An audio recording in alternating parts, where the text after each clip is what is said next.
అందరికీ నమస్కారం. AP political cake స్వాగతం. ఆంధ్ర రాష్ట్రంలో ఇంకా కేవలం నెల రోజులు మాత్రం ఎలక్షన్ దగ్గరలో ఉంది. అయితే ఇలాంటి తరుణంలో ప్రతి పార్టీ వాళ్ళు ప్రచారాలు చేసుకుంటూ ఫుల్ జోష్ మీద ఉన్నారు.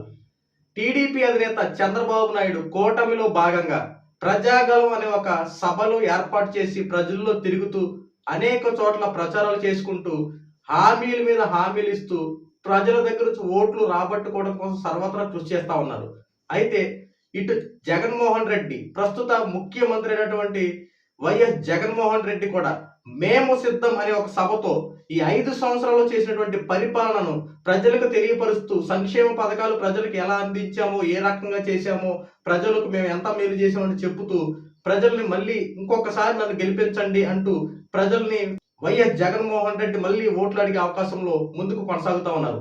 ఇక జనసేన విషయానికి వస్తే పవర్ స్టార్ పవన్ కళ్యాణ్ వారాహి విజయయాత్ర అనే ఒక కార్యక్రమం ద్వారా ప్రజలకు ఇంకా చేరువయ్యే విషయంగా కూటమిలో భాగంగా ప్రజలకు ఇంకా మెరుగైన పరిపాలన మేము అందిస్తాము, మీరు ఒక్కసారి మమ్మల్ని నమ్మండి, మాకు ఓటు వేసి చూడండి, మీకు భవిష్యత్తును మేము అందిస్తామంటూ పవన్ కళ్యాణ్ గారు కూడా వారాహి విజయయాత్ర ప్రారంభించారు. ఇలా ఎవరికి సంబంధించిన వాళ్ళ స్ట్రాటజీ ద్వారా ప్రజల దగ్గర నుంచి ఓటు మాకు వేయండి అంటే మాకు వేయండి అంటూ చక్కగా హ్యాపీగా ప్రచారాలు చేసుకుని ముందుకు కొనసాగుతా ఉన్నారు. అయితే చంద్రబాబు నాయుడు గారు కూటమిలో భాగంగా కొన్ని హామీలు ఇచ్చారు. ఈ హామీలు ప్రజలకి ఎంత చేరువయ్యాయో ఈ వీడియోలో మనం చూద్దాం.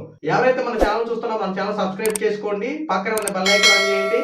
మీకు ఈ వీడియో నచ్చితే నలుగురు షేర్ చేయండి. ఇక వార్తల్లోకి వెళ్లే ముందు చంద్రబాబు నాయుడు గారి హామీలు ప్రజల్లోకి ఎంతవరకు వెళ్ళాయి? ఎందుకంటే ప్రతి నాయకులు చెప్పే హామీలు బట్టి ప్రజలకు ఏమి చేస్తారని చెప్పిన దాన్ని బట్టి ప్రజలు ఆ పార్టీని నమ్మి ఓట్లు వేస్తా ఉంటారు. అయితే చంద్రబాబు నాయుడు గారు అలాగే జగన్మోహన్ రెడ్డి గారు వీళ్ళ మధ్య వ్యత్యాసం ఏ రకంగా ఉంది? చంద్రబాబు గారు ఈ 2024 ఎలక్షన్ దృష్టిలో పెట్టుకొని ప్రజలకు ఇచ్చిన హామీల వల్ల ఆయనకు ఓట్లు పడే అవకాశం ఏమైనా ఉందా అంటే ముందు కొన్ని హామీల గురించి మనం చూద్దాం. చంద్రబాబు నాయుడు గారు ఒకవేళ ముఖ్యమంత్రి కనుక అయితే మెగా డిఎస్సి మీద నేను ఫస్ట్ సంతకం చేస్తానని చెప్పి ఒక బహిరంగ సభలో మాట్లాడారు. మెగా డిఎస్సి అంటే మామూలు విషయం కాదు. సుమారు 20 లక్షలకు పైగా ఆంధ్ర రాష్ట్రంలో నిరుద్యోగులు ఉన్నారు. ఈ 20 లక్షల మంది నిరుద్యోగులను టార్గెట్ చేస్తూ మెగా డిఎస్సిని నేను రివీల్ చేస్తా, ఖచ్చితంగా నేను ముఖ్యమంత్రి అయితే మొదటి సంతకం మాత్రం మెగా డిఎస్సి మీద అంటూ చంద్రబాబు నాయుడు గారు మాట్లాడేపాటికి యువతలో కొద్దిగా ఆలోచన మొదలైంది. ఎందుకంటే ఈ 5 సంవత్సరాలు వైఎస్ జగన్మోహన్ రెడ్డి డిఎస్సి అనేది ఓపెన్ చేయాల. డిఎస్సి ఓపెన్ చేసిన ఎన్నికలు దగ్గరలో పడుతున్న 3 నెలల ముందు ఓపెన్ చేసేపాటికి ఈసీ కూడా దీని మీద సీరియస్ అయి ప్రజెంట్ దాన్ని రద్దు చేసింది.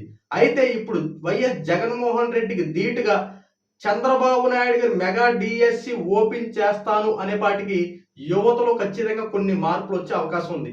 ఇది ఖచ్చితంగా చంద్రబాబు నాయుడు గారికి ఓట్లు తీసుకొచ్చే అవకాశం చాలా కరెక్ట్ గా ఉంది. ఎందుకంటే మెగా డిఎస్సి ద్వారా అనేక మంది ఉద్యోగ అవకాశాలు వస్తాయి, చంద్రబాబు నాయుడు గారు వస్తే ఉద్యోగాలు వస్తాయని చెప్పి చాలా మంది యువకులే కానీ ఇప్పుడు ఖచ్చితంగా చంద్రబాబు వైపు చూసే అవకాశం ఉంది. ఇక రెండో విషయానికి వస్తే పెన్షన్ల పెంపకం. వైఎస్ జగన్మోహన్ రెడ్డి గారి హయాంలో 3,000 రూపాయలు ఇచ్చేవారు. ఇప్పుడు చంద్రబాబు గారు కనుక ముఖ్యమంత్రి కనుక అయితే 4,000 రూపాయలు, వృద్ధాప్యంలో ఉన్న వాళ్ళందరికీ 4,000 రూపాయలు పెన్షన్ పెంపు. అంతేకాకుండా దివ్యాంగులకు, వికలాంగులకు వీళ్ళందరూ ఎవరైతే ఉన్నారో వాళ్ళకి 6,000 పెన్షన్ ఇస్తానన్నారు. ఎందుకంటే గత ప్రభుత్వంలో చూసుకున్న ఈ ప్రభుత్వంలో చూసుకున్న కొద్ది వేరియేషన్ కనబడతా ఉంది. జగన్మోహన్ రెడ్డి గారు 3,000 రూపాయలు దశల వారీగా పెంచుతారని చెప్పారు. అయితే అలాగే పెంచుకుంటూ వచ్చారు. ఇప్పుడు చంద్రబాబు నాయుడు గారు ఒకే టైంలో నేను దశల వారీగా పెంచను, ఒకేసారి నేను గనక ముఖ్యమంత్రి అయితే అయిన దగ్గర నుంచే మీకు 4,000 రూపాయలు పెన్షన్, అలాగే దివ్యాంగులకు 6,000 రూపాయలు పెన్షన్ ఇస్తారు, దీంట్లో ఎటువంటి తిరుగులేదు అనేపాటికి వృద్ధాప్యంలో ఉన్న ముసలివారు, తాత, మామూలు వీళ్ళందరూ కూడా కొద్దిగా చంద్రబాబు గురించి ఆలోచించే యోచనలో ఉన్నారు. ఎందుకంటే వాళ్ళకి ఏ పని ఉండదు, ఇంకా వచ్చిన పెన్షన్ ద్వారా ఆధారపడి జీవించే కుటుంబాలు కాబట్టి 1 రూపాయి పెరిగిందంటే కొద్దిగా ఆ అవసరాలు మాకేమైనా ఉపయోగపడతాయేమని చెప్పి ఆలోచించే మధ్యతరగతి కుటుంబంలో ఉన్నట్టు వాళ్ళు కాబట్టి వీళ్ళు ఖచ్చితంగా చంద్రబాబు మీద కొద్దిగా హోప్స్ పెట్టుకునే అవకాశం ఉంది. ఈ రకంగా చంద్రబాబు చేసినటువంటి ఈ హామీ వలన ఓట్లు కూడా పడే అవకాశాలు ఉన్నాయి. నెక్స్ట్, వైఎస్ జగన్మోహన్ రెడ్డి పరిపాలనలో భాగంగా వాలంటీర్ వ్యవస్థను ఏర్పాటు చేశాడు. అయితే ఈ వాలంటీర్ వ్యవస్థ ద్వారా వైఎస్ జగన్మోహన్ రెడ్డికి ఓట్లు సగం పడతాయని చెప్పి జగన్మోహన్ రెడ్డి చాలా కాన్ఫిడెంట్ గా ఉన్నాడు. అయితే వాలంటీర్ వ్యవస్థలో ఒక ఆలోచన, ఒక ఆందోళన రేకెత్తింది. ఒకవేళ ముఖ్యమంత్రి చంద్రబాబు నాయుడు గారు కనుక అయితే వాలంటీర్ వ్యవస్థను మొత్తం తీసేస్తారు, మళ్ళీ మా పరిస్థితి రోడ్డు మీద పడిపోతా ఉంది, మళ్ళీ జగన్మోహన్ రెడ్డి ఉంటేనే వాలంటీర్ వ్యవస్థ నిలబడుతుందని చెప్పి వాలంటీర్లు చాలా మంది ఆలోచనలో ఉన్నారు. అయితే చంద్రబాబు నాయుడు గారు వాలంటీర్లు దృష్టిలో పెట్టుకుని కూడా ఒక మంచి హామీ చేశారు. ఎందుకంటే చంద్రబాబు నాయుడు కనుక నేను కనుక ముఖ్యమంత్రి కనుక అయ్యానంటే వాలంటీర్ వ్యవస్థ నేను తీసేయను, ఖచ్చితంగా వాలంటీర్ వ్యవస్థను ఉంచుతా. ఉంచడమే కాకుండా వైఎస్ జగన్మోహన్ రెడ్డి గారు 5,000 రూపాయలు ఇచ్చేవారు. నేను గనక ముఖ్యమంత్రి అయితే నేను ముఖ్యమంత్రి అయిన దగ్గర నుంచి మీకు 10,000 రూపాయలు జీతం పెంచుతా ఉన్నా, వాలంటీర్లు పర్మనెంట్ చేస్తాను, 10,000 రూపాయలు జీతం ఇస్తాను, వాలంటీర్లు ఎవరు అధైర్య పడవద్దు, ఖచ్చితంగా మీరు అలాగే మీ ఉద్యోగులు కొనసాగుతూ ఉంటారు, పరిపాలనలో భాగంగా మళ్ళీ మార్పులు చేర్పులు చేయడం కరెక్ట్ కాదు, ఆ వాలంటీర్లనే ముందుకు కొనసాగిస్తూ సంక్షేమ పథకాలు అందరికీ అందేలా ఇంకా మెరుగైన పరిపాలన అందించాల వాలంటీర్ వ్యవస్థ ద్వారా నేను చేస్తానని చెప్పి చంద్రబాబు నాయుడు గారు హామీ ఇచ్చేపాటికి 70% మంది వాలంటీర్ వ్యవస్థ కొద్దిగా ఆలోచించే యోచనలో ఉన్నారు. ఎందుకంటే వైఎస్ జగన్మోహన్ రెడ్డి ఇచ్చేది 5,000, ఇప్పుడు వాలంటీర్ వ్యవస్థకి చంద్రబాబు నాయుడు 10,000 రూపాయలు ఇస్తాననేపాటికి చాలా మంది ఆలోచనలో పడ్డారు. ఇప్పుడు చంద్రబాబు నాయుడు గారు ఎప్పుడైతే ఈ 3 హామీలు, ఫస్ట్ యువతను టార్గెట్ చేస్తూ మెగా డిఎస్సి, అలాగే వృద్ధాప్యంలో ఉన్న ముసలి మామూలు తాతల్ని వీళ్ళందరినీ టార్గెట్ చేస్తూ పెన్షన్ల పెంపు, ఇంకా వాలంటీర్ వ్యవస్థని చాలా మంచి ఆలోచన ఇది.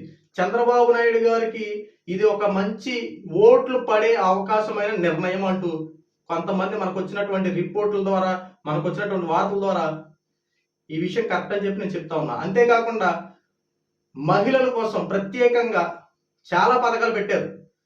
దీపం పథకం అని, ఆర్టీసీ బస్సు ఫ్రీ అని చెప్పి ఇవన్నీ ప్రతి పార్టీ వాళ్ళు పెట్టేవే. కానీ ప్రజలకు మెరుగైన పరిపాలన అందించడం కోసం కొన్ని ఇంపార్టెంట్ పథకాలు పెడతారు. అందులో ఈ 3 నెంబర్ 1 అని చెప్పి చంద్రబాబు గారికి ముఖ్యమంత్రి చేసే ఈ 3 పథకాలు డెఫినెట్లీగా ప్రజల్లోకి వెళ్తాయంటంలో ఎటువంటి సందేహం లేదు.